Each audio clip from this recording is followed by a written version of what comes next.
Hello मेरे happy developers, फिर से स्वागत है आपका मेरे इस यूट्यूब चैनल में। और लास्ट स्टेप में हमने स्टेप 31 कंप्लीट कर दिया था, जिसमें जो हम क्विज बना रहे थे उसका। और इसमें उसी के आगे कंटिन्यू करने वाले हैं, तो चलिए शुरू करते हैं।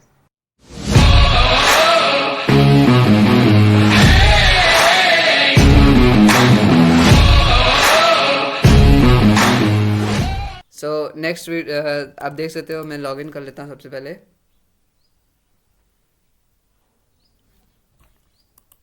ओके, मैंने गलत कर दिया। Back, new responsive web design.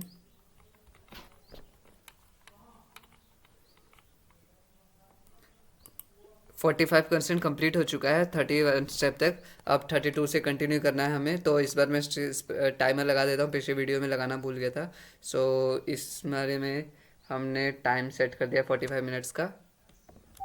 Start हो चुका है। So let's do it. Give the label element text such that the input comes before the text. ठीक है, तो उन्होंने बोला है कि लेबल एलिमेंट को टेक्स्ट दे दो इस तरह से कि जो इनपुट एलिमेंट है वो पहले आना चाहिए टेक्स्ट से। तो मतलब कि ये यहाँ पे बोल रहे, जैसे हमने स्टार्टिंग में कर रहे थे ना, वैसे ही करने बोला, लेकिन उस समय टेक्स्ट डालने नहीं बोला था हमें, तो अब बोल रहे then give the input element a value matching the text. और इनपुट एलिमेंट को एक वैल्यू देना है जो कि टेक्स्ट से मैच हो रही हो। ठीक है, मतलब value attribute. The text should either be true और फॉल्स। ठीक है, टेक्स्ट जो होना चाहिए आइदर ट्रू होना चाहिए और फॉल्स होना चाहिए। सो जैसे कि इसमें हम सबसे पहले दे देते हैं ट्रू। सो ट्रू, और दूसरे में फॉल्स। ठीक है, और इनकी जो वैल्यू होनी चाहिए वो भी ट्रू या फॉल्स होनी चाहिए। ठीक है, सो वैल्यू भी हम डाल देते हैं ट्रू, और यहाँ पे वैल्यू एट्रीब्यूट डाल देते हैं फॉल्स। ठीक है, और यही चीज़ नेक्स्ट वाले में भी कर लेते हैं। सो इसमें टेक्स्ट आ जाएगा ट्रू, इसमें आ जाएगा फॉल्स, इसमें आ जाएगा वैल्यू ट्रू, और नेक्स्ट में आ जाएगा वैल्यू क्या, false.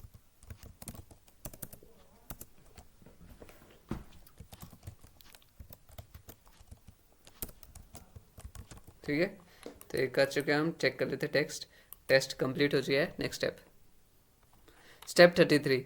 If you click on the radio you might notice both of the. Okay, आप देख, अगर क्लिक करोगे तो दोनों रेडियो सिलेक्ट हो रहे हैं, लेकिन हमें करना क्या है, एक सो सिलेक्ट करना है। तो वो कैसे कर सकते हैं, किसी को याद है क्या कौन सा एट्रीब्यूट यूज़ करते हैं और उसकी वैल्यू क्या रखते हैं? मैंने आपको हिंट दे दिया। मैं 5 सेकंड देता हूँ, अगर आपको याद है तो बता दो। 1 2 3 4 5। ओके, सही। अगर आपने सही पकड़ा है तो एट्रीब्यूट जो होता है हम नेम यूज़ करते हो, जो उसकी वैल्यू होती है हम दोनों इनपुट्स में सेम डालते हैं। ठीक है, जैसे कि यहाँ पे इन्होंने बोला है कि यू माइट नोटिस। ठीक है, ट्रू और फॉल्स दोनों सेलेक्ट से group the relevant input together. इन जो रेलिवेंट इनपुट है इनको साथ में ग्रुप कर दो कि इन दोनों में से सिर्फ एक ही ऑप्शन चुनना सेलेक्ट होना चाहिए। ठीक है, इधर भी यही हो रहा है। तो अब हम क्या करेंगे, पहले में मैं नेम डाल देता हूँ ट्रू डैश फॉल्स। ठीक है, और इसमें भी मैं नेम डाल देता हूँ name equal true dash false. अब दोनों में से एक ही सिलेक्ट होगा। ठीक है, ये देखो। लेकिन अगर यही चीज़ मैं इनमें भी करूँगा तो क्या होगा, लेट्स सी। हमारा पहला इनपुट है यहाँ पे, और सेकंड इनपुट है यहाँ पे। अब देखना है चारों में से एक सिलेक्ट होगा। देखा, वहाँ से हट गया। तो यहाँ पे हमें चेंज करनी पड़ेगी नेम यहाँ पे, क्योंकि हमें इसके लिए यही सेलेक्ट होना चाहिए। तो यहाँ पे मैं फॉल्स ट्रू कर देता हूँ। ठीक है, मैंने इसमें नेम थोड़ा चेंज कर दिया, उसमें ट्रू फॉल्स था, इसमें फॉल्स ट्रू कर दिया। False dash true. ये हम अभी बस ऐसे एग्जाम्पल के लिए कर रहे हैं। तो टेस्ट हमारा पास हो चुका है। यहाँ पे देख सकते हो आप, दोनों में से एक ही सिलेक्ट होगा और दोनों में से एक ही सिलेक्ट होगा। पिछली बार ये किया था तो ये हट गया था ना, मतलब ये किया था तो ये हट गया था। Step 34। To prevent unnecessary repetition target the before pseudo element. जो अननेसेसरी मतलब बेफजूल की जो रेपिटेशन है उसको हटाने के लिए बिफोर स्यूडो सेलेक्टर का यूज़ करते हैं हम। तो बिफोर मतलब जैसे हमने आफ्टर स्यूडो सेलेक्टर का यूज़ किया था ना, वैसे ही बिफोर स्यूडो सेलेक्टर का यूज़ करते हैं। ऑफ द पी एलिमेंट, तो हमें क्या करना है, target the before pseudo selector of the P element.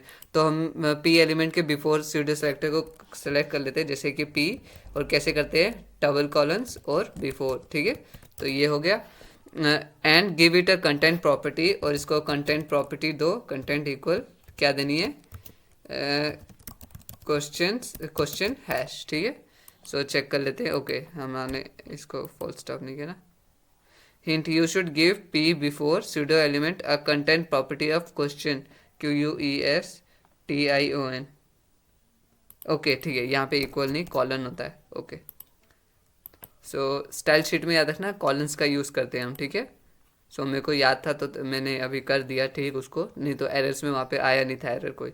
So step 35, the final selection of this quiz will contain a drop down and a text box. So ये जो final है, अब second section, first section हो गया, second section हो गया, अब CSS वाला जो होगा वो ड्रॉप डाउन सेक्शन होगा, ठीक है। Begin by nesting div with the class form row, ठीक है। सो हमें एक डिव डालना है जिसका क्लास क्या होगा, फॉर्म रो। क्लास हम क्रिएट कर देते हैं, FORMROW, फॉर्म रो हो चुका है, और डिव को क्लोज कर देते हैं, ठीक है। सो अब क्या करना है, find the final section by nesting a div with a class of form row. Begin by nesting a div with a form of form row and nest 4 div और 4 div element inside of, और इसके अंदर 4 div डालने हैं जिसका class क्या होगा, question block, ठीक है। सो div class equal QUESTION question dash block, ठीक है।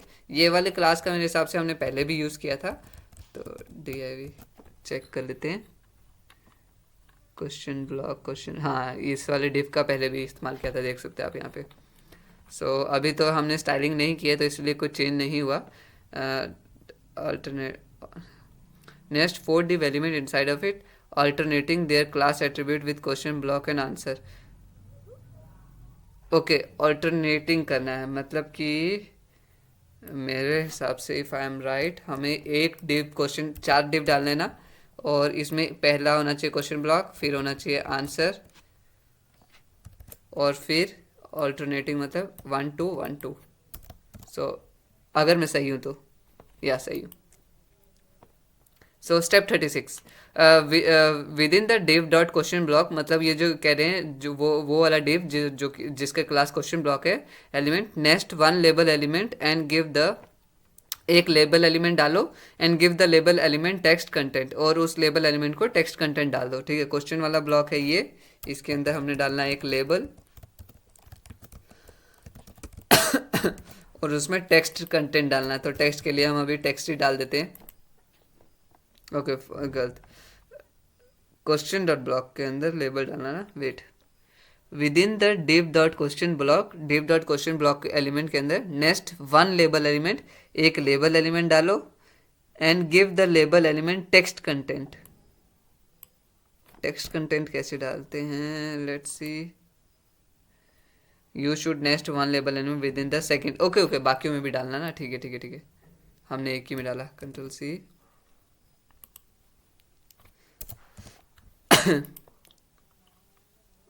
You should give the first label element text content. अब यहाँ पे टेक्स्ट चल जाएगा, TEXT कुछ भी मतलब डाल सकते हैं, यहाँ पे टेक्स्ट डालने बोला है।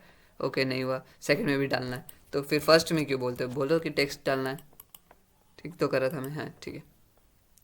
So step 37, with in the first div dot answer, ये जो पहला div डॉट आंसर है, next 1 required select element with 3 option. तो यहाँ पे सेलेक्ट एलिमेंट डालने बोल रहे हैं वो, सो हम सेलेक्ट एलिमेंट डाल देते हैं जिसमें क्या कह रहे हैं, 3 ऑप्शन होने चाहिए, ठीक है, SELECT। सो सिलेक्ट हम डाल चुके हैं, इसमें 3 ऑप्शन ना, OPTION OP closing tag option, ठीक है। Give the first option element a value of this, second value of yes, third में वैल्यू ऑफ नो, ठीक है। तो हम क्या करेंगे, वैल्यू एक बार क्रिएट कर लेते हैं, वैल्यू, ठीक है। अब उन्होंने बोला 3 ऑप्शन क्रिएट करो, ठीक है। Okay control Z control E, ठीक है। तो पहले में ऐसे होना चाहिए, दूसरे में होना चाहिए येस, तीसरे में होना चाहिए नो, ठीक है। तो हमारा ये भी सिलेक्ट हो चुका है, येस नो। यहाँ पे वैल्यू टेक्स्ट नहीं है तो इसीलिए एक ब्लॉक दिख रहा है आपको। Give the second option yes and the text, give the third option element value of no and the text no, okay ठीक है। So select an option, first वाले को हमने टेक्स्ट क्या डालना है, सिलेक्ट एन ऑप्शन, सेकंड में value second में ऑप्शन डालना है येस, थर्ड में डालना है नो। ठीक है, सो अब हमारा कंप्लीट हो गया। Select an option, yes no. ठीक है, चेक कोड, फेल हो गया कुछ, ओके रिक्वायर्ड। ठीक है, तो हम चाहते हैं कि वो इसे फिल करे, तो इसलिए हमें रिक्वायर्ड टैग भी डालना है। ठीक है, हम चाहते हैं कि उसको ये स्किप ना करे वो। Step 38, link the first label element to to the select element. जो first link the first label element to the select element, ये जो फर्स्ट लेबल एलिमेंट है ना, इसको सेलेक्ट एलिमेंट से लिंक कर दो। And give select element a name attribute, और सेलेक्ट को एक नेम एट्रीब्यूट डाल दो। सो लेट्स सी हम इसको लिंक कैसे करते हैं, फॉर से। सो फॉर डाल देते हैं, लेकिन इसकी वैल्यू तो कुछ यहाँ पे है नहीं। Are you front end developer, तो यहाँ पे हम अभी के लिए एफ डी कर देते हैं। ठीक है, फ्रंट एंड डेवलपर के लिए एफ एंड कर देते हैं, एफ एंड नहीं, एफ एंड नहीं। ठीक है, फिर एफ डी कर दिया, और ये एफ डी फिक्स डिपॉजिट वाला नहीं है। ठीक है, एंड सेलेक्ट को हमने उससे लिंक करना ना। सो सेलेक्ट को हम लिंक कैसे करेंगे, आईडी क्रिएट करनी पड़ेगी हमें, एफ डी लिंक कर दिया। और सेलेक्ट को एक नेम डालना है, जिसका नेम क्या है, नेम भी हम एफ डी कर देते हैं अभी के लिए फ़िलहाल। टेस्ट पास हो चुका है, नेक्स्ट ऑप्शन।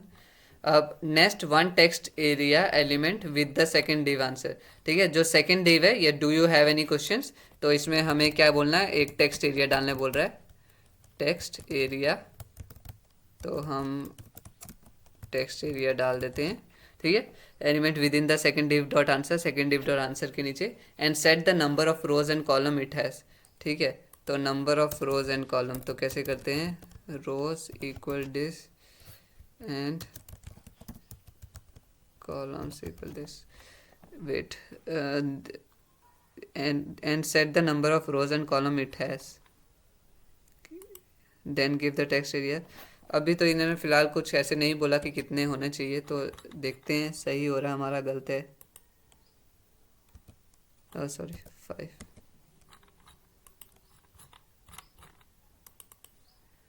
ओके, मैं भी सोचूं कुछ तो गड़बड़ है। अब आ गया टेक्स्ट एरिया। ठीक है,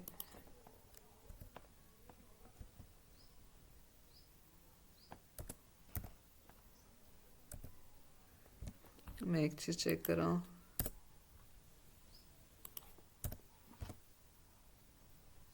कुछ चेंज तो नहीं आ रहे हैं, देखते हैं, अगर गलत होगा तो पता चल जाएगा। प्लेस होल्डर डाल दो क्या, then give the place holder text describing example.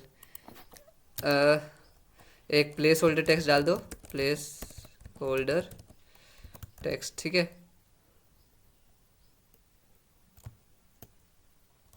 जैसे एग्जाम्पल डाल देते हैं हम, easy how can I apply for a job, क्योंकि ये फ्रंट एंड वाला था ना, तो ये वाला हमने डाल दिया। ठीक है, एग्जाम्पल के लिए place holder PLACE holder. Okay, ठीक है, सो प्लेस होल्डर डाल दिया है, देखते हैं कुछ गड़बड़ हुई है क्या। कॉल्स, ठीक है, याद आया मेरे को, मैं भी सोचा कुछ तो गड़बड़ कर रहा हूँ, मैं क्या कर रहा हूँ याद नहीं आ रहा। ओके, अब ठीक है ना। सो इसको 20 कर देते हैं, देखते हैं। ओके, ठीक है, 20 रोज। ठीक है, दूसरे को कॉल्स था। As with the other input and label elements, ऐसे बाकी इनपुट और लेबल एलिमेंट्स की तरह link the text area to its corresponding label. जैसे हमने इन दोनों को लेबल किया, लिंक किया था, वैसे ही हमें इसको लिंक करना है। ठीक है, तो यहाँ पे हम लेबल कर लेते हैं फॉर इक्वल ANS कर देते हैं आंसर के लिए, और टेक्स्ट एरिया को हम ID दे देते हैं क्या, ANS, तो सेम ही देना पड़ेगा ना। और नेम एट्रीब्यूट में डाल देते हैं नेम इक्वल ANS। ठीक है, सो हमारा टेक्स्ट पास हो जाना चाहिए। या next step 41, do not forget to give your form a submit button. Okay, submit हमने सब कुछ कर लिया, लेकिन एक सबमिट बटन ही नहीं डाला है। ठीक है, सो हम यहाँ पे डाल देते हैं, कहाँ पे, या सेक्शन हम, ओके फॉर्म में सबमिट बताना चाहिए ना, सेक्स। ठीक है, सेक्शन, ओके मैंने मिसस्पेल किया, इग्नोर दैट। सेक्शन, यहाँ पे हमें सबमिट बटन डालना है, ओके सबमिट नहीं बटन डालना ना, वेट एक बार पढ़ लेते क्या है। डायरेक्टली सबमिट बटन डालना है या इनपुट में करके do not forget to form a submit button या। सो हम बटन एक डाल देते हैं जिसमें लिख दिया सबमिट /BUTTON। हम यहाँ पे टाइप भी चेंज कर सकते हैं, यहाँ पे सबमिट डाल सकते हैं, लेकिन देखते हैं अगर इससे काम हो जाता है तो नहीं। You should give the submit type बोला था ना कि टाइप भी सबमिट डाल सकते हैं। सो SUBMIT अब इट शुड वर्क या। सो हमारा फॉर्म ऑलमोस्ट रेडी हो चुका है, बस CSS की कमी है। और यहाँ पे देखो हमारा जो मेन्यूज़ थे वो आ चुके हैं, ठीक है। सो लेकिन अभी भी इतना कुछ अच्छा नहीं लग रहा ना, देखो कितना गंदा लग रहा है। जो हमने प्रीव्यू देखा था वो फिर भी अच्छा था। So step 42 two final semantic HTML element for this project are the footer. इसमें एक फुटर होना चाहिए जो दो फाइनल सिमेंटिक मतलब मीनिंगफुल जो HTML एलिमेंट्स है। एक बार मैं इसका डेफिनेशन एग्जैक्टली आपको देख के बता देता हूँ, ऐसे तो मैं मीनिंग बता सका हूँ। A semantic element clearly describe its meaning to both the browser and developer या डेफिनेटली। सो वही जो मीनिंगफुल है बताता है कि ब्राउज़र को भी पता चल जाए कि इसका कुछ मीनिंग है और डेवलपर को भी पता चल जाए। सो उसे हम सिमेंटिक एलिमेंट्स बोलते हैं, ठीक है। सिमेंटिक का नॉर्मली सिमेंटिक का मीनिंग हो गया मीनिंगफुल कि जिसको समझ आ जाए, और सिमेंटिक एलिमेंट का मतलब हो गया कि ब्राउज़र और डेवलपर दोनों को समझ आ जाए, ठीक है। सो ये डिफरेंस था दोनों में। तो यहाँ पे सिमेंटिक HTML का मतलब वही हो गया कि ब्राउज़र को समझ आ जाए, और सिमेंटिक HTML एलिमेंट्स। तो लास्ट के जो दो रह गए वो कौन कौन से, एक फुटर है और एड्रेस एलिमेंट है, ठीक है। तो हमें क्या करना है, द फुटर एलिमेंट, हमें एक फुटर एलिमेंट क्रिएट करना है।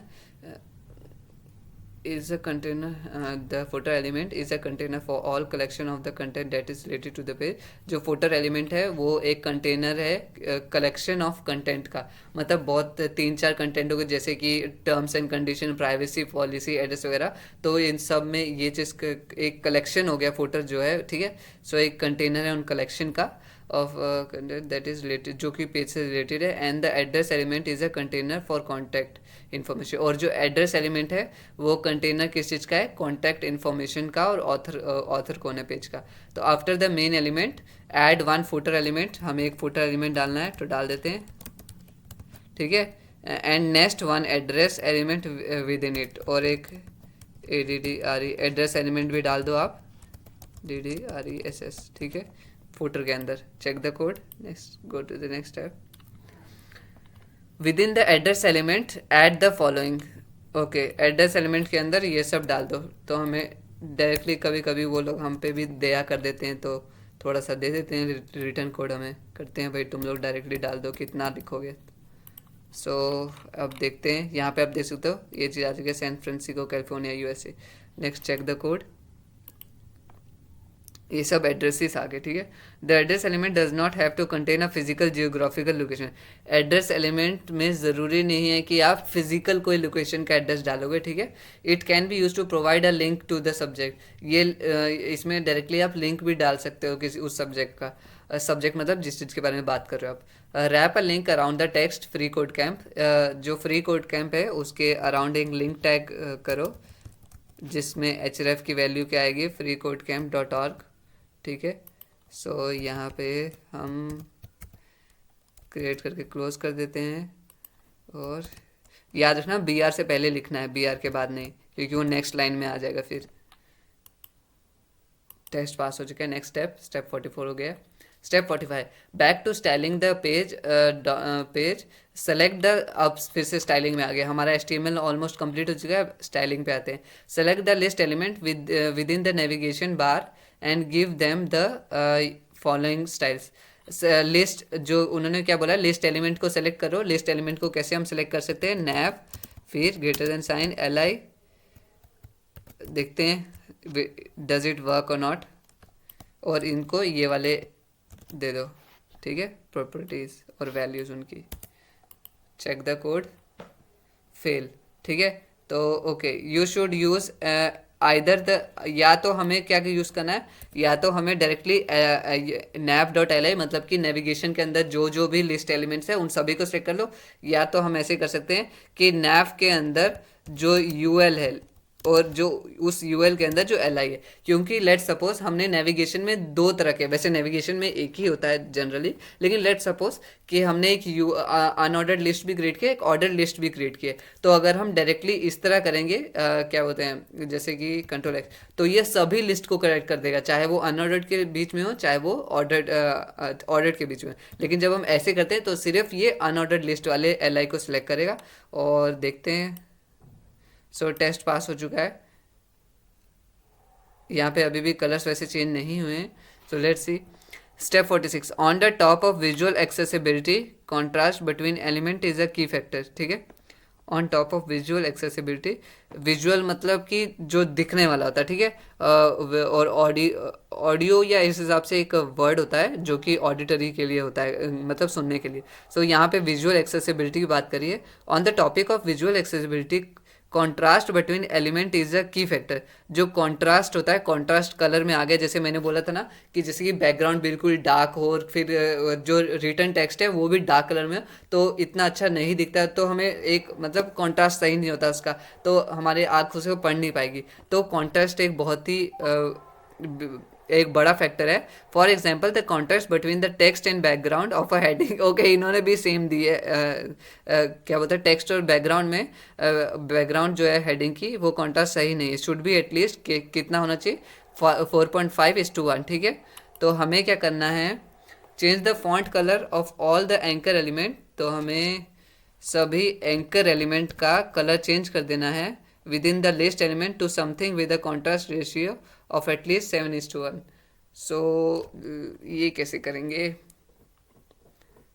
कलर को 7:1 थोड़ी ना डाल सकते हैं हम, विद कॉन्ट्रास्ट एस्पेक्ट रेशियो। एक सेकंड देखते हैं, contrast ratio is an attribute और व्हाट, रेशियो 7:1।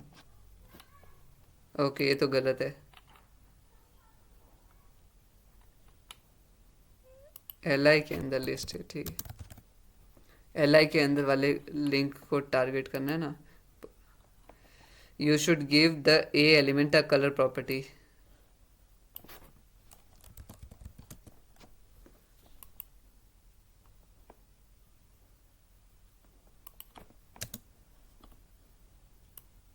और कलर कौन सा डालना है ये तो बताया नहीं उन्होंने, वाइट कर देते हैं और क्या, जब नहीं बताएंगे तो हम अपनी मर्जी से कर देते हैं। ओके ठीक है, सो अपनी मर्जी भी चला लेनी चाहिए, ये कहते हैं भाई अपनी मर्जी चलाना सीखो। स्टेप 47, ये मतलब फ्री कोड कैंपल है अगर आप नए हो तो इस वीडियो में। Step 47, to make the navigation button look more like typical button. ये जो नेविगेशन बटन है इसको और बटन की तरह दिखाने के लिए remove the underline from the anchor type. Underline को हटा दो। तो यहाँ पे हम एक करते हैं, टेक्स्ट डेकोरेशन होती है, डेकोरेशन प्रॉपर्टी नन। ओके हट चुका है, लेकिन अब देखते हैं इन्होंने क्या बोला है डालने के लिए। Then create a new selector targeting the navigation list element so that when the cursor hovers over them the background colour and text colour are switched and the cursor becomes a pointer. Okay, हमने underline तो remove कर दिया text decoration करके। अब अगर आपको नहीं पता कि कैसे रिमूव करते हैं, मतलब तो आपको डायरेक्ट सेलेक्ट करना है, गूगल जाना है, यहाँ पे आपको पता चल जाएगा टेक्स्ट डेकोरेशन प्रॉपर्टी नन होनी चाहिए। ठीक है, सो आप गूगल करना सीखो अगर कोई चीज़ नहीं आती है आपको पर्टिकुलर तो। Then create a new selector, उन्होंने बोला एक नया सिलेक्टर क्रिएट करो। नया सिलेक्टर, हाँ, targeting the navigation list element. Okay ठीक है, नया सिलेक्टर क्रिएट करो targeting the list element so that when the cursor hovers. तो मतलब हमें होवर वाला क्रिएट करना है प्रॉपर्टी। ठीक है, एक सेकंड, इसको हम बाद में क्रिएट कर देते हैं। सो पहले जनरली ऊपर वाला लिखते हैं, नॉर्मल वाला, उसके बाद स्टेट्स में जाते हैं। ठीक है, सो स्टेट के बारे में बताया था, स्टेट क्या होता है। Then create a new sector, और अब हमें क्या करना है कि जब होवर होगा बैकग्राउंड कलर चेंज होना चाहिए। सो बैकग्राउंड डैश कलर होना चाहिए। कलर के बारे में तो लिखा नहीं इन्होंने कौन सा कलर करना है हमें, तो हम कर लेते हैं इसको, ये हेडर वाला कलर देते हैं, H1 ये रहा ना, Ctrl+C। सो ये वाला कलर हम दे देते हैं इसको। ठीक है, सो अब देखो जब होवर कर रहे हैं कैसे बैकग्राउंड कलर चेंज हो रहा है। एंड टेक्स्ट कलर स्विच, और टेक्स्ट कलर स्विच हो जाना चाहिए, COLOR। ठीक है, तो आइदर या तो ये भी कर सकते हो या तो हम एक और चीज़ कर सकते हैं। इसका ये नेविगेशन है, हेडर है, ओके। सो बॉडी नहीं, हेडर, हेडर था या, तो हम कंट्रोल कर लेते हैं इसको, हेडर, वेट, हेडर के कलर को कर देते हैं ये, ठीक है, और इसको कर देते हैं वाइट, ओके। सो अब देख सकते हो स्विच हो जाएगा, ठीक है। सो ये चीज़ हो चुका है, चेक कर लेते हैं, ओके कुछ गड़बड़ है। एक्चुअली काम तो हो रहा है, अब इन्होंने थोड़ा सा पता है ना परेशान करना है। अब इन्होंने बोला था कि नेविगेशन को टारगेट करना है, हमारा एक्चुअली ऑलरेडी तो हो चुका है, लेकिन अब इसी को बोलते हैं बेस्ट प्रैक्टिसेस वाली कोडिंग। तो हम अभी बेस्ट प्रैक्टिसेस वाली कोडिंग कर रहे हैं। जो मैंने किया वो काम चलाओ था, काम तो चल गया, हमारा हो रहा था, लेकिन इससे प्रॉब्लम क्या होगी, अगर किसी और लिस्ट एलिमेंट में लिंक्स है ना तो उनमें भी ये चीज़ इफेक्ट आ जाएगा। तो इसीलिए काम चलाओ नहीं करना चाहिए हमेशा। सो यूएल क्रिएट कर दिया हमने, एल आई होगा, ठीक है। सो अब यहाँ पे ना देखना एक चेंज हो जाएगा, जो वेट, जो यहाँ पे ये ना बैकग्राउंड बड़ा हो जाएगा, अब देखना, ओके। बैकग्राउंड बड़ा तो हो गया, फिर भी कवर नहीं करा, लेकिन पहले से बड़ा हो गया है। सो ये चीज़ चेक कर लेते हैं, कलर शुड है, बैकग्राउंड कलर ये होना चाहिए उन्होंने जो दिया है। एक ही तो कलर है, थोड़ा सा चेंज कर दिया तुम लोगों ने। L I cursor pointer, okay cursor pointer करना है। कर्सर पॉइंटर क्या होता है, जो मैंने वो भी बताया था आपको पिछली वीडियो में, पिछली वीडियोस में, जो उंगली जैसा यहाँ पे शो होता है, ये देखो कर्सर पॉइंटर हो गया, ठीक है। Test complete, next step, step 48, tidy up the header. Header को टाइडी मतलब क्लीन कर लो ढंग से, by using flex box to put space between the children and vertical element. So यहाँ पे हम क्या कर सकते हैं, एक प्रॉपर्टी डाल सकते हैं, justify and vertically centre them, justify content, let's see अगर मैं सही कर रहा हूँ तो, स्पेस डैश बिटवीन, देखना कोई चेंजेस है क्या, नहीं अभी तो नहीं है। Tidy up the pipe using flex box to put space between the children and vertically centre, vertically, okay. So cross axis और मेन एक्सिस के बारे में पढ़ा था, ठीक है। तो अलाइन आइटम क्रॉस एक्सिस को करता है और जस्टिफाई कंटेंट हॉरिजेंटल, मतलब कि मेन एक्सिस को। यहाँ पे हमारा रो के साथ जा रहा है, तो ये आगे मेन एक्सिस मतलब जस्टिफाई कंटेंट करेगा, इसमें स्पेस बिटवीन, और यहाँ पे हम अलाइन डैश आइटम करेंगे जो आएगा सेंटर। लेट्स सी अगर मैंने सही किया है या नहीं, आइटम सॉरी, अलाइन आइटम्स, हाँ ठीक है, ओके सेंटर तो हो गया है, देखते हैं। You should give a header position of fixed, okay position इसको फिक्स देनी है, देन फिक्स द हेडर, ठीक है ठीक है ठीक है। सो इसको भी फिक्स कर देते हैं, पोजीशन FIXED, ठीक है। अब इससे क्या होगा मैं अभी दिखाता हूँ, ऐसे आपको नाम से पता चल जाना चाहिए, लेकिन अभी मैं स्क्रॉल करूँगा ना हेडर भी गायब हो जाएगा। लेकिन जब मैंने पोजीशन फिक्स कर दिया, हेडर अपनी जगह पे है, खाली पेज ये बाकी कंटेंट ऊपर नीचे हो रहा है, ठीक है। सो ये चीज़ हमारे पास हो जाना चाहिए, अभी भी नहीं हुआ, sorry. You should give the header a top of 0, इतना कुछ बोला है क्या इन्होंने, टॉप 0, इतनी भी एडवांस CSS तो अभी हमने सीखी नहीं, लेकिन टॉप 0 से मेरे ख्याल से ऊपर का मार्जिन हमारा जो था वो बिल्कुल ख़त्म हो गया, नहीं, ओके। सो ये थोड़ा इसमें जो इन दोनों के बीच में थोड़ा सा गैप था वो हट गया है, अब टेस्ट पास हो गया complete. When the screen width is small, और जब आपको इंस्ट्रक्शन मिलेंगे आपको भी ऐसे ही मिलेंगे, तो आपको भी पता नहीं चलेगा कि एग्जैक्टली कौन सा करना है, तो आप ये जस्ट ट्रस्ट लाइक प्रैक्टिस से ही आपको सीखोगे, इसको एक्सपीरियंस से ही सीखोगे, ठीक है। When the screen width is small, जब स्क्रीन विड्थ छोटी होती है, तो H1 does not wrap it text content how it should, जैसे उसको करना चाहिए वैसे रैप नहीं करता है, ठीक है। हम इसको स्क्रीन छोटी कर देते हैं, ये देख सकते हो आप कैसे हो रहा है। Align the text for the H1 element in the centre, H1 को सेंटर में कर दो, तो ये क्या करते हैं, कैसे करते हैं, text align centre,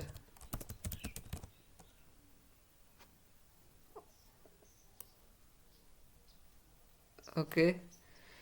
text align centre, align the text for H1 in the center, then give the main padding और मेन को पैडिंग दे दो such that student info section header can be fully seen. और main section को padding देनी है तो हम क्या करेंगे, PADDING padding dash top padding देंगे इस तरह से कि ये दिखना चाहिए। इस तरह से मतलब क्या, हमारी जो हेडर था उसकी लेंथ कितनी थी, हेडर की 50 पिक्सल, तो हमें 50 पिक्सल पैडिंग देंगे, देन इट शुड वर्क या। ठीक है, सो देखते हैं चेक पास होता है नहीं। ठीक है, अब हम सीख रहे कोडिंग, देखा। तो इस तरह से आपको जैसी जैसी आप प्रैक्टिस करते जाओगे उतने ही स्मार्ट बनते जाओगे कोडिंग में। ठीक है, so step 50, on small screen the unordered list in the navigation bar overflows the right side of the screen। छोटे स्क्रीन में क्या होता है, जो ये जो देखो ये आपका जो नेविगेशन बार के जो लिस्ट है वो आगे जाते जा रहे हैं। ठीक है, मतलब आगे चले गए बिल्कुल right side of the screen. Fix this by using flexbox to wrap the UL content. तो इसको ठीक करना है, कैसे करोगे, बाय रैपिंग देम। तो हम कौन सा यूज़ करते हैं, उसमें क्या था, फ्लेक्स रैप, और इसकी वैल्यू कर दे देंगे wrap if my code is right. फिर using the UL content fix this then set the following CSS property to correct this align. Okay, इसको हमने करेक्ट कर लिया, देखते हैं अभी रैप आगे जा रहा है नहीं, अब नीचे आने लगा, देखा। तो अब ठीक हो गया वो चीज़। और उन्होंने बोला है कि बाकी चीज़ों को सेट कर दो, लेट्स सेट इट, देखते हैं। अब सब सेंटर में आ गया है। अब देखो हेडर आपका सेंटर में है, वो साइड में बिल्कुल, और इस हिसाब से। सो चेक कर लेते हैं कोड सही है गलत है। टेस्ट पास, सही है कोड हमारा। ठीक है, इसको एक बार रिड्यूस करके भी देखते हैं स्क्रीन। ओके ठीक है, तो आप देख सकते हो। Step 51, set the width of the section element. जो सेक्शन एलिमेंट है उसकी विड्थ कर दो 80%। सो हम सेलेक्ट कर लेते हैं सेक्शन एलिमेंट और इसकी विड्थ कर देते हैं 80%। और यह क्या बोला है, then use margin to centre the section. और मार्जिन को इस्तेमाल करो ताकि इस सेक्शन को सेंटर कर सको। तो हम 10% 10 पिक्सल टॉप वर्टिकल मार्जिन बोला है, adding wait, then use margin to centre the section element adding 10 pixel to the bottom margin. Bottom में 10 पिक्सल जाना चाहिए ना, टॉप का तो बोला नहीं इन्होंने। देखते हैं अगर सही होता नहीं। सो सेंटर में तो इस तरह से होगा। ठीक है, तो सेंटर तो हो गया। अब and also ensure the section element can not be larger than, section element जो है वो 600 पिक्सल से ज़्यादा ना हो। देखो अभी कितना बड़ा हो गया। अब यहाँ पे हम करेंगे कौन सी प्रॉपर्टी, जल्दी बताओ जल्दी बताओ, 3 सेकेंड्स, 1 2 3, मैक्स विड्थ प्रॉपर्टी। सो अगर आपको क्विज करने में मज़ा आता ना मेरे साथ और आप ये कोडिंग देख रहे हो तो प्लीज़ कमेंट करके बताना कि आपको अच्छा लगा, अच्छा लगता है नहीं। सो 600 पिक्सल हम डाल देते हैं मैक्स विड्थ। अब देखते हैं, अब देखो अब विड्थ नहीं बढ़ रही, पहले इतनी पूरी हो गई थी अब इतनी नहीं।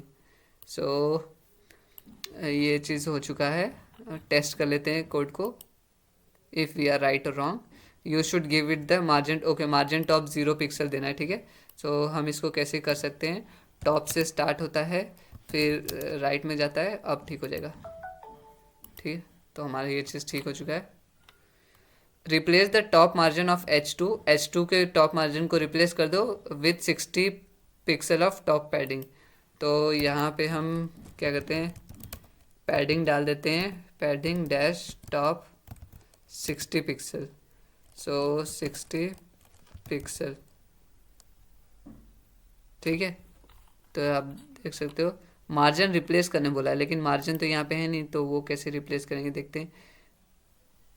Replace the top margin of the H2 element with 60। Okay okay, but padding, top padding को रिप्लेस करना है से मार्जिन से, टॉप मार्जिन से। ठीक है, सो मार्जिन टॉप होना चाहिए 0।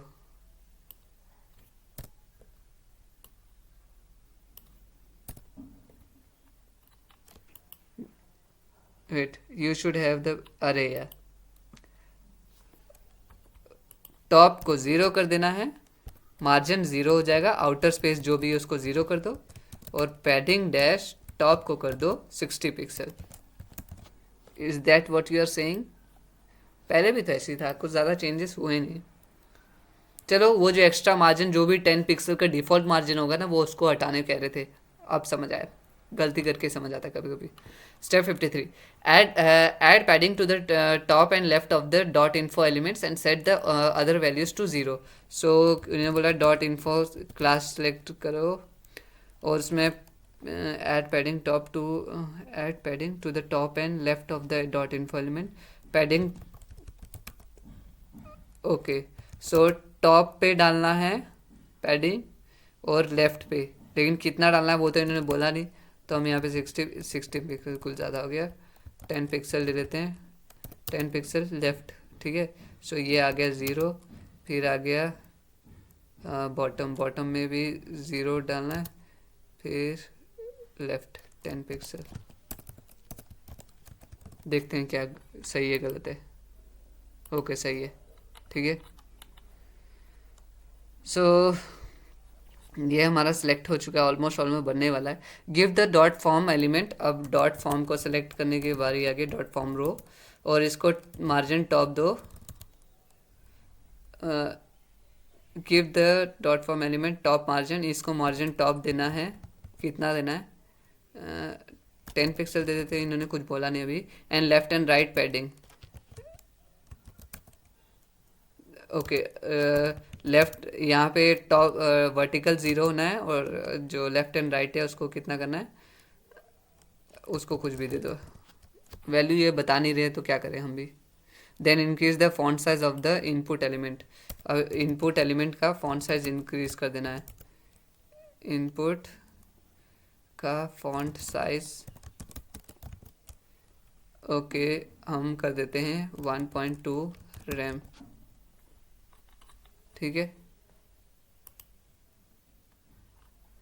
You should give the input a font size greater than 13 pixel. Okay directly 13 pixel ही डाल देते हैं. और क्या 13 पिक्सल से ज़्यादा देना ना, तो 16 पिक्सल कर देते हैं हम. और 6 हो गया. अगर मैं यहाँ पे करूँ इंस्टेड ऑफ 16 पिक्सल हम कर देते हैं 1.5 रैम. चेक करते हैं कोड. नहीं, ये डायरेक्टली हमें डालना पड़ेगा ना. 16 पिक्सल. या अब काम कर रहा है. नेक्स्ट पे step 55. To make the first section. अभी हमारा देख सकते हो, अब ये हमारा क्विज बन चुका है ऑलमोस्ट. बटन हमारा इधर जाना है, इसको भी सेट करेंगे थोड़ी देर बाद. To make the first section look more inline target only the input element within dot info. तो डॉट इन्फो के अंदर हमें इनपुट को टारगेट करना है और उसमें विड्थ सेट करनी है 50%. ठीक है. सो ये चीज़ हम कर चुके हैं. You should give the input element a text align and set their and text dash ALIGN text align कर दो लेफ्ट अलाइन. ठीक है. ओके अब लेफ्ट साइड हो चुका है line. Next target all label elements with in dot info. ठीक है. सो डॉट इन्फो के अंदर सभी लेबल को सिलेक्ट करना है एंड सेट देयर विड्थ. और उनकी विड्थ को दे देना है 10%. उनको 10% विड्थ दे देनी है. And make it so they do not take up less than 55 पिक्सल. टेक अप लेस देन 55 मतलब कि मिनिमम डैश विड्थ आएगी 55 पिक्सल, इससे कम नहीं होना चाहिए. ठीक है. तो टेस्ट पास. आपको समझना पड़ेगा कि जब वो कह रहे हैं कि इससे ज़्यादा they do not take less या फिर they do not take more, तो आपको समझना पड़ेगा कौन सी प्रॉपर्टी यूज़ करनी है यहाँ पे. ठीक है. To align the input boxes with each other set the display property to inline block. To align the input boxes, हम इनपुट बॉक्सेस को अलाइन करने के लिए आप प्रॉपर्टी डालो. Wait. Set the display property to inline block for all the input. सभी input के लिए डिस्प्ले प्रॉपर्टी डालो इनलाइन डैश ब्लॉक. ठीक है. Set the display property to inline block for all input and label elements. Okay. Instead of doing that control C.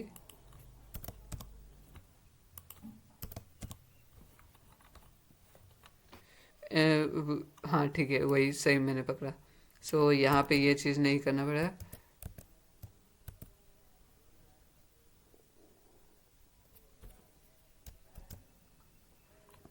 ठीक है। सो हमने क्या करना था, हमें बोला कि to align the input boxes को अलाइन करने के लिए एक दूसरे के साथ डिस्प्ले प्रॉपर्टी यूज़ करनी है इनलाइन ब्लॉक सभी इनपुट और लेबल के लिए, जो कि इन्फो एलिमेंट के अंदर है। Also align the label element text to right, और जो लेबल एलिमेंट का जो टेक्स्ट है, टेक्स्ट डेट ALIGN अलाइन, इसको राइट साइड कर देते हैं, ठीक है। सो टेक्स्ट राइट साइड हो चुका है, देखते हैं।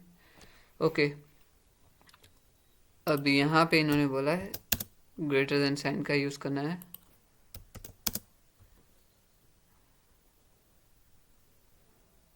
हमने भी तो वही किया था, dot input dot label, hit.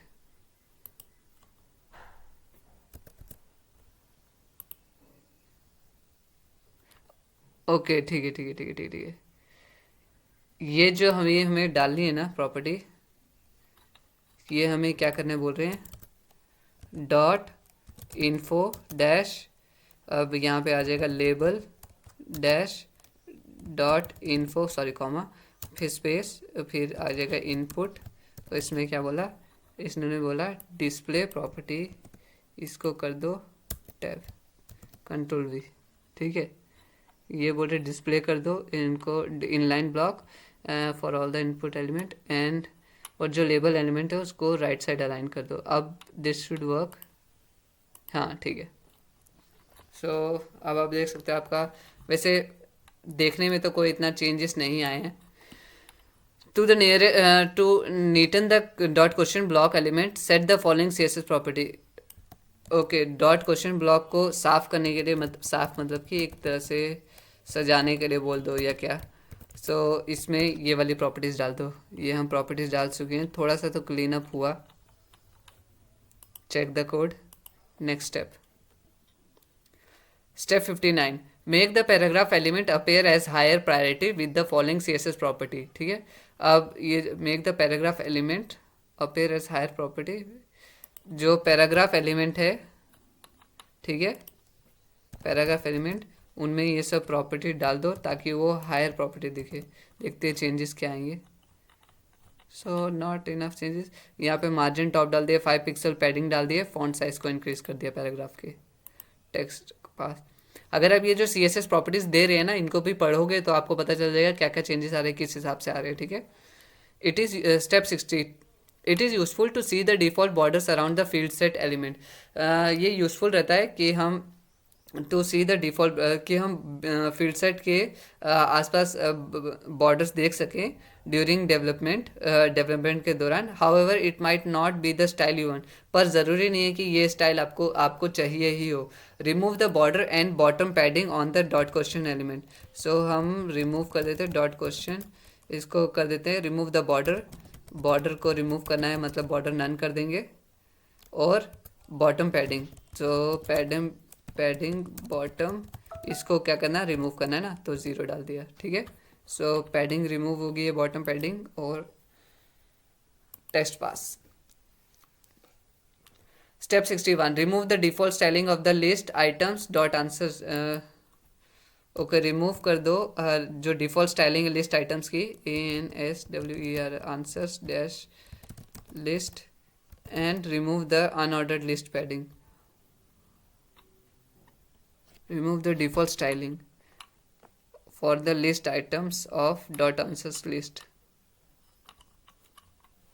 Default styling, okay ठीक है। तो इसमें लिस्ट स्टाइल टाइप होता है एक, लिस्ट स्टाइल, अगर मैं सही हूँ तो ये एक प्रॉपर्टी होती है और इसे बुलेट्स हट जाने चाहिए। हाँ ठीक है, बुलेट्स हट चुके हैं। And default styling of the list item, and अब यहाँ पे आप सोच रहे हो मुझे कैसे पता कि यहाँ पे ये वाली प्रॉपर्टी यूज़ करनी थी, कि अब मेरे को नहीं पता ये सही है नहीं, लेकिन नेक्स्ट स्टेप में मतलब कि ये चीज़ मैंने लिस्ट स्टाइल नन है, ठीक है, लिस्ट स्टाइल नन आ गया, दोनों में से दोनों ये प्रॉपर्टी चलेंगे।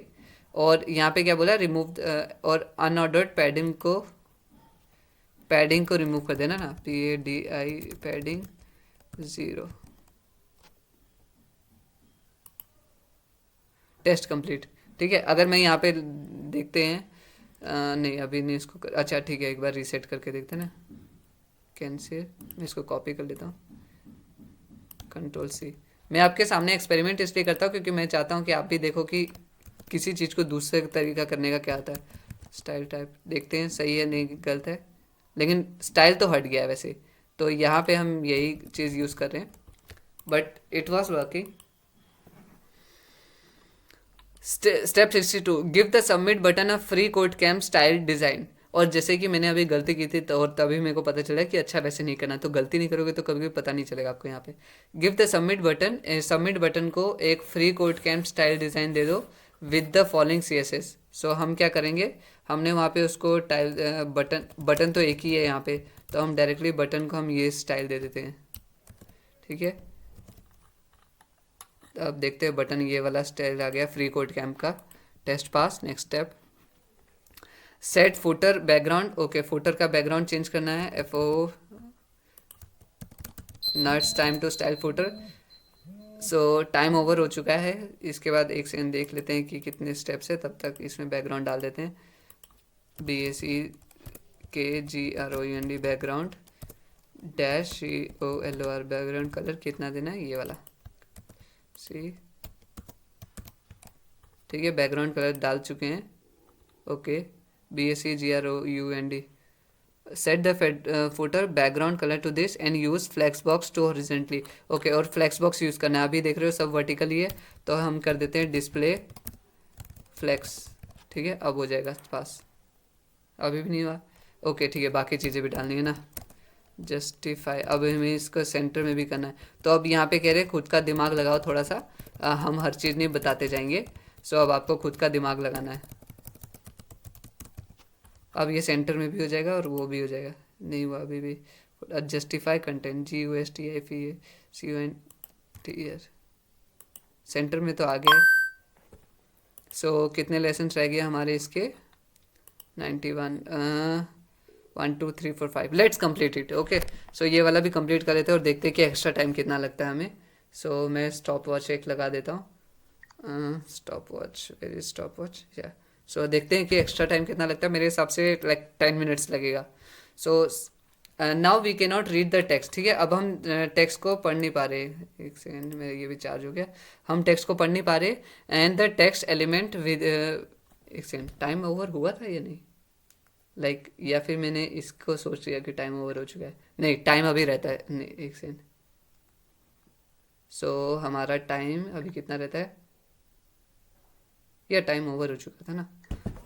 ओके मैं भूल ही गया टाइम ओवर हुआ या नहीं हुआ, चलो जो भी है इसको कंप्लीट कर लेते हैं क्योंकि 5 स्टेप्स रह गए।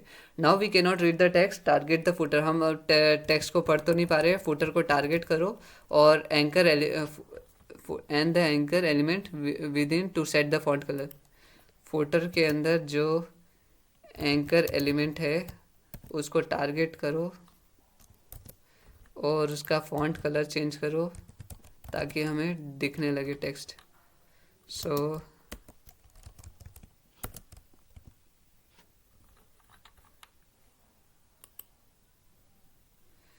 फुटर है, ओके फुटर ए, कुछ गड़बड़ की क्या, FOOTER फुटर ए इक्वल कलर,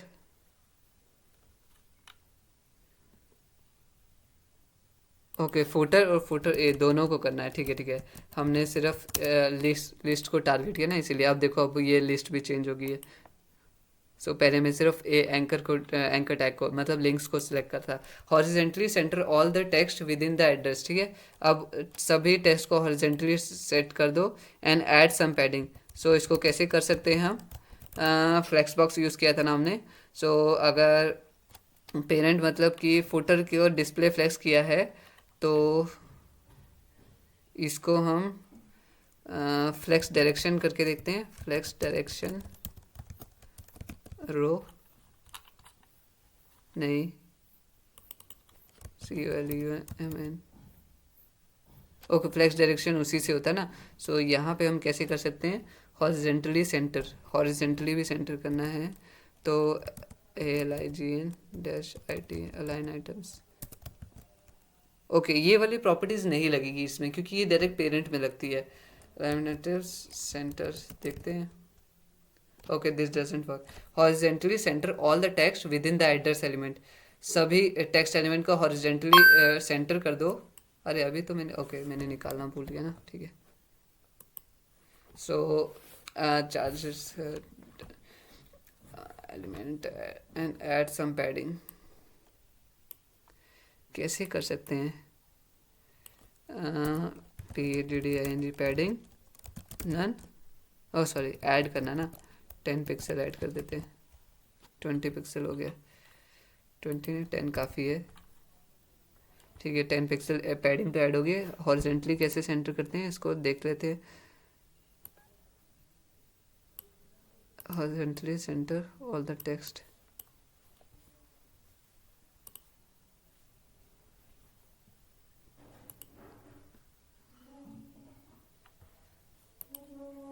सो स्टैक ओवरफ्लो पे गए हम. कैसे करते हैं डिस्प्ले कंटेंट? तो ये तो पेरेंट्स की बात कर रहा है. ठीक है, वेट. एड्रेस में एक बार HTML में जानता हूँ. HTML footer. सो फुटर के अंदर हमने AR किया ना. इसको किस हिसाब से करते हैं? लेट्स सी. अगर वैसे काम करता है तो इस साइड हम कर सकते हैं ना इसको. सो इसको करते हैं.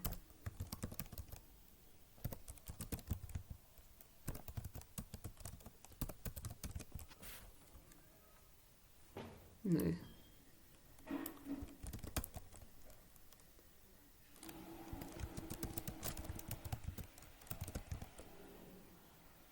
ओके अभी भी नहीं आया क्योंकि ये डिफरेंट एलिमेंट नहीं थे ना. ये सब एक ही आइटम है. मेरे ख्याल से ओवरफ्लो हिडन करना होगा. नो, देख लेते हैं क्या है करना है. अपने आप पता चल जाएगा. ये हमें एरर दे देंगे. So you added text align centre. इतना सिंपल सा चीज़ और ऐसे होता है. टेक्स्ट अलाइन क्या है यार? ये बेवकूफ़ी वाली बात होती है. इतना एडवांस जा रहे थे. तो इससे क्या सीखे आप कि कभी कभी आपको बिल्कुल एडवांस नहीं बनना होता है कि हाँ भाई मेरे को ये चीज़ पता है, फ्लेक्स पता चल गया, डायरेक्शन पता चल गई, फ्लेक्स रो जस्टिफाइड है. नहीं नहीं, कभी कभी सिंपल टेक्स्ट अलाइन से भी काम हो जाता है. सो हमें सिंपल से स्टार्ट करना चाहिए. Clicking on the navigation links should jump the viewport to the relevant section. However, this jumping can be distorting for some user. Clicking on the navigation link should jump the viewport to the relevant section. जब आप इन पर click करोगे ये relevant section में चले जाएगा. देखना अभी ये डायरेक्टली CSS पे आ जाएगा. देखो CSS पे आ गया. However this jumping can disorienting for some user. लेकिन ये जंपिंग जो है ना अचानक से किसी को अच्छा ना लगे क्योंकि सडनली जंप कर रहा है. देखो लाइक इसमें वो नहीं है कुछ, एक जर्क जैसा है. ठीक है. सो हम इसको कैसे कर सकते हैं? Select all element and set the. सभी एलिमेंट्स को सिलेक्ट कर लो. ओके सो हम क्या करते हैं? Clicking on, wait, select all elements ना. सो हम एवरीथिंग करते हैं. ऑल एलिमेंट्स को सेलेक्ट करने का तरीका क्या होता है? एस्ट्रिक साइन को यूज़ करते हैं जो कि डिनोट करता है एवरी एलिमेंट, ऑल एलिमेंट जो भी. और स्क्रॉल बिहेवियर डाल दो. Scroll dash BEHAVIOR. Scroll behaviour smooth. ठीक है. अब जंप नहीं करेगा. देखना स्क्रॉल किधर जाएगा. एक से जंप तो अभी भी कर रहा है.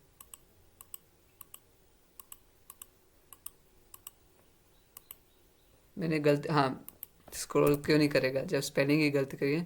BEHAVIOR. या हाँ, अब देखो स्क्रॉलिंग की तरह कर रहा है. ठीक है. अब डायरेक्टली जंप नहीं कर रहा है. ये देखो स्क्रॉल करके गया. अब अच्छा लगा. सो अब यहाँ पे हम मीडिया क्यूरीज, नया टॉपिक आ गया जो हम चैप्टर खत्म होते होते हमें एक नया टॉपिक के बारे में सिखा के जा रहे हैं. Certain types of motion based animation can cause discomfort for some user. ये जो कुछ तरह के मोशंस होते हैं, इमोशन नहीं मोशंस होते हैं, वो क्या बोलते हैं? डिसकम्फर्ट देते हैं कुछ यूजर्स को. इन particular people with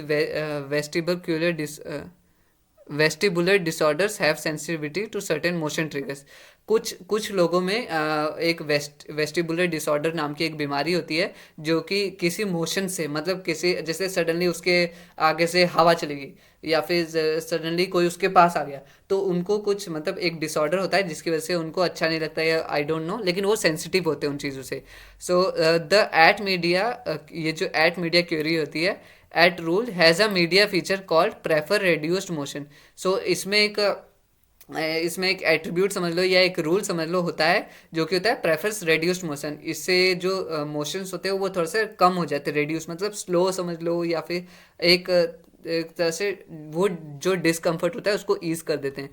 two set CSS based on user preference, it can take only the following values. इसमें सिर्फ दो ये प्रॉपर्टी आ गई, प्रेफर्स रेड्यूस मोशन, और इसमें वैल्यू क्या आ गई, रेड्यूस और नो प्रेफरेंस. ठीक है. सो इसको लिखने का तरीका क्या होता है, एट मीडिया, फिर question common brackets, feature, comma value, और फिर यहाँ पे कर्ली ब्रैकेट्स, और किस सेलेक्टर में अप्लाई करना है उसका नाम, फिर स्टाइल. ठीक है. सो हम देखते हैं इसको ट्राई करके. So wrap the style rules that set scroll behaviour smooth within an at media query. इन सबको रैप करना है. ठीक है. तो रैप करने के लिए क्या है, इसको हम नीचे ले आते हैं. वेट, अब हमें क्या करना है, एट मीडिया, अब यहाँ पे फीचर उन्होंने बोला. ठीक है. तो फीचर कौन सा, यहाँ पे जो स्क्रोल बिहेवियर है, with in rap the style rules that set media. Okay, feature तो यहाँ पे हमें नहीं पता कि यहाँ पे हम कौन सा फीचर यूज़ करेंगे. लेकिन ये कर्ली ब्रैकेट्स डाले हमने. ठीक है. और इसको क्लोज किया, इसको भी टैब, इसको भी टैब. ठीक है, इंडेंट हो गया. अब क्या करना है, हमें सिलेक्टर डाल दिया है, और ये स्टाइल कर स्मूथ, और ओके ठीक है. ये वाला जो है ना, यहाँ पे डालना, ये आ गया, यही फीचर है. कंट्रोल-C, सो कंट्रोल-V, और इसमें वैल्यू क्या डाल दी, no preference. If this works, let's see. Okay, काम कर गया. ठीक है. थोड़ा सा इसने उसकी स्पीड को कम कर दिया. स्टेप 68. सो इसी से हमें एक्सेसिबिलिटी सीख रहे हैं कि किस हिसाब से हमें करना चाहिए स्क्रॉल बिहेवियर्स वगैरह, जो कि लोगों को हेल्प कर सकती है या फिर लोगों को प्रिवेंट कर सकती है सर्टेन अटैक आने से. ठीक है. Finally the navigation accessibility can be improve by providing keyboard shortcuts. और लास्ट में क्या, कैसे नेविगेशन हम एक्सेसिबिलिटी को इम्प्रूव करते हैं, बाय एडिंग कीवर्ड शॉर्टकट. तो कीबोर्ड से शॉर्टकट्स ऐड कर देते हैं हम. The access key attribute accepts a space separated list of access keys. जो एक्सेस की एट्रीब्यूट है वो एक्सेप्ट करता है कुछ separated list of keys, access करने के लिए.